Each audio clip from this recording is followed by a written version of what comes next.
Hello everyone. Today we are taking a look at a figure that isn't technically supposed to be out yet, but for some reason Amazon has them for sale right now. We're looking at Legacy United Thundertron.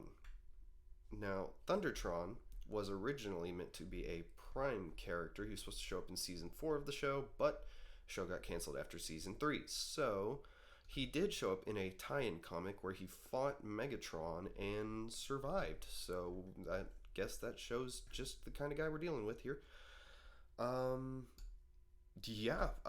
Amazon has this guy up for order, regular shipping and everything. He'll be at your house in 2 or 3 days if you have Prime.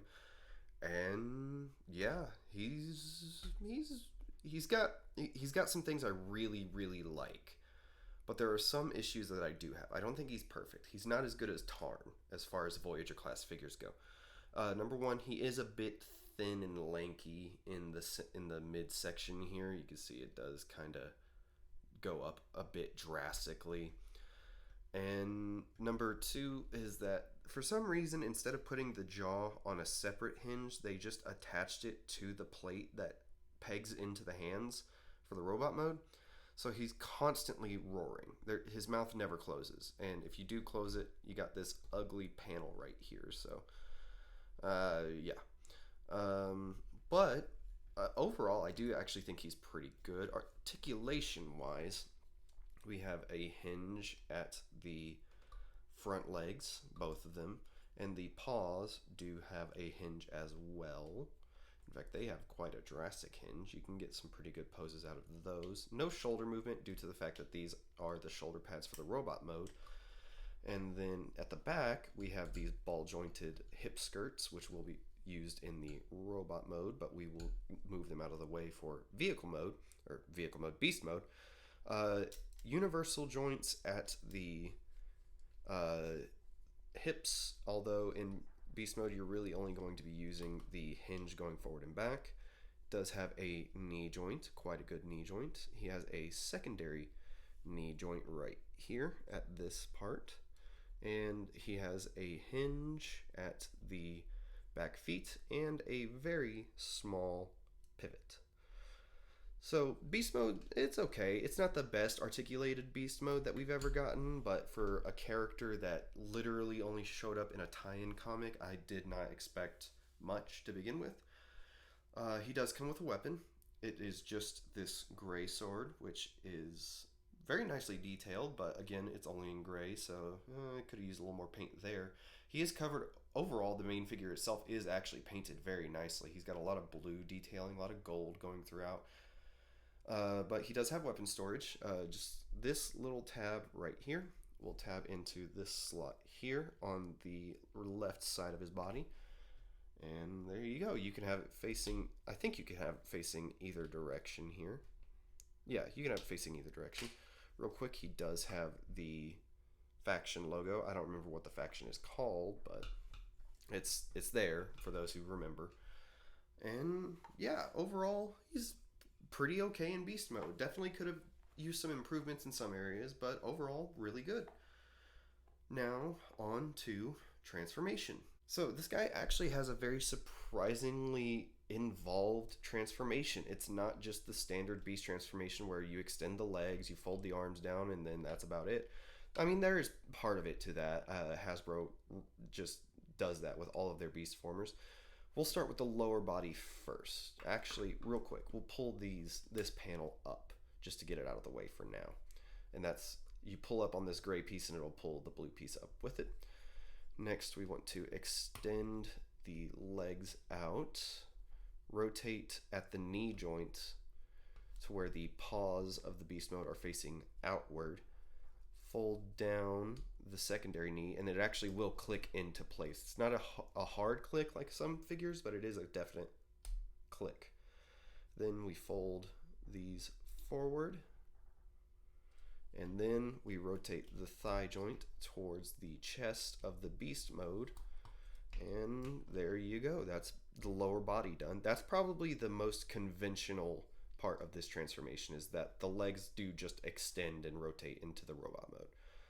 Next, what we want to do for the upper body is to take the front legs and pull them out away from the chest of the beast mode. Go ahead and pull that panel up to where it closes the mouth. And then for the beast legs, what we're going to do is open up the shoulder pads like so. Rotate to where the paws are facing away from the beast mode. Flip the paws down as far as they will go. Rotate at the elbow until it sits flush like that, and then just close up the shoulder pad. Do the same thing on the other side. And there you go, there's the shoulder pads. Next, for the arms, we just want to fold them down like so. They do tab together in the vehicle in the beast mode, so you want to untab them, pull them out, rotate at the shoulder 180, then rotate 90 degrees at the elbow to get the hands facing forward, and there are the arms. So now you want to take the lion head here, fold this entire section down, which will put the shoulders where they need, the shoulder pads where they need to be.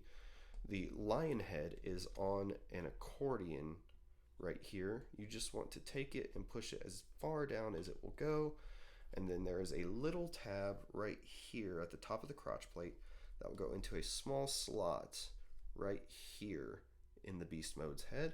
Sometimes it takes a little bit of finicking to get it lined up, but once you get it lined up, it does tab in there fairly solidly. And then the back panel, if it didn't do it while you were transforming, does just shift down and tab in like so. The lion tail doesn't go anywhere. That's a bit disappointing. It does just kind of hang out, but what are they like? They've been doing that with a lot of their beast figures recently, is just leaving the tail hanging down, and so I don't know why we would expect anything different for the Prime characters. Getting him situated here, there he is in his robot mode. So in robot mode, Thundertron actually looks very nice. He's definitely one of the better looking Prime characters to have been G1ified. If you could even say he's been G1ified. Sorry, forgot to mention in the transformation section. You do want to take these side panels here and actually push them in like that, just to solidify the chest a little more. But yeah, he does look really nice. There are some things I just wish they did. I wish they had added an actual tab for the shoulder pads, because otherwise, if you move it by the top piece here, it actually does come undone. If they added an actual tab, I think that would have held together a little bit nicer. However, that's easily rectified. Just grab it by the actual lion mode elbow, and it won't come undone or anything like that. Next thing I have issue with is that the hands do actually have a swivel on them. You can see they are double mushroom pegged in there, but because of their shape and the shape of the lion claws, you can't really get a whole lot out of it. You get some, but not near enough to get actual wrist articulation going. But yeah, other than those minor issues, it's actually a really nice robot mode. Articulation wise, shoulder pads are ball jointed actually. Shoulders themselves are on a universal joint, which is great. So glad they're moving away from the shoulders of Doom or the hot rod shoulders. He does have a bicep swivel, which is right above the elbow. He does actually have a mini butterfly joint, very small, but not insignificant, but it is enough to notice. Wrist does rotate a little bit. It's very stiff, and the way they're shaped again does bump into the lion mode claw, or the claws there. Hip skirts are ball jointed. Nothing at the waist. Head is ball jointed, but due to the beard and the pieces here, he does have a hard time actually looking side to side. He can't really look up. He can look down a little bit.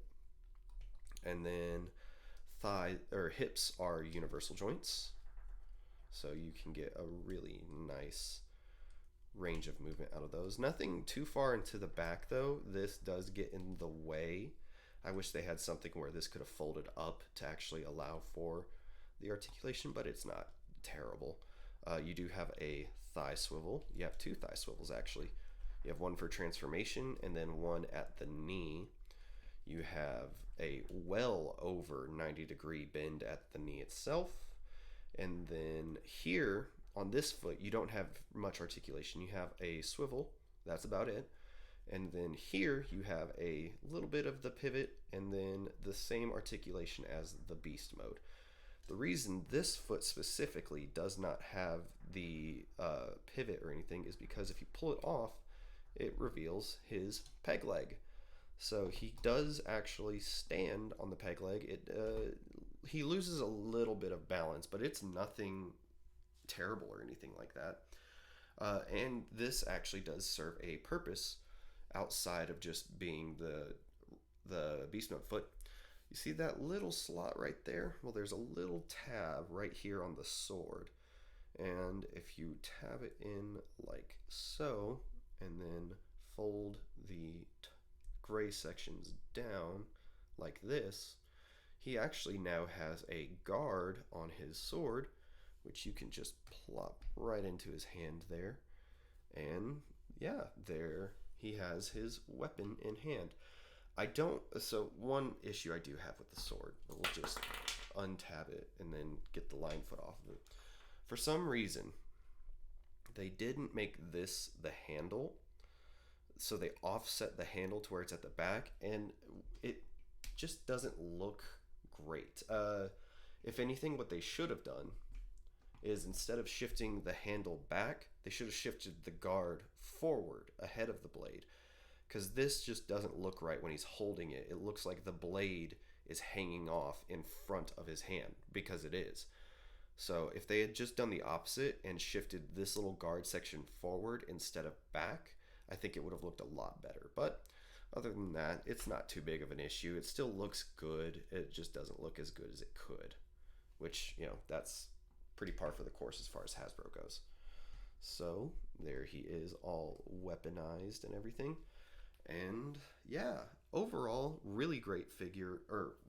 I wouldn't say fantastic. He's definitely got some issues, but none that are like the breaking the figure or anything like that. And he is a good representation of what the character looks like, even though he has been G1ified. He's certainly better than Bulkhead here, who you could kind of say is maybe Bulkhead-esque, but in my opinion, he's just more Age of Extinction / The Last Night Hound than he is Bulkhead, which you can see in the vehicle mode more than anything else. Another thing I noticed is that he's quite beefy. Like, he's bulky for a Voyager. And it's not like Bulkhead where, yeah, he looks a little bulky, but he doesn't feel... No, this guy feels bulky. He has some weight to him. And like Tarn here. Tarn is definitely the better figure overall. Tarn definitely has the better paint, the better sculpting, the better articulation, and everything like that.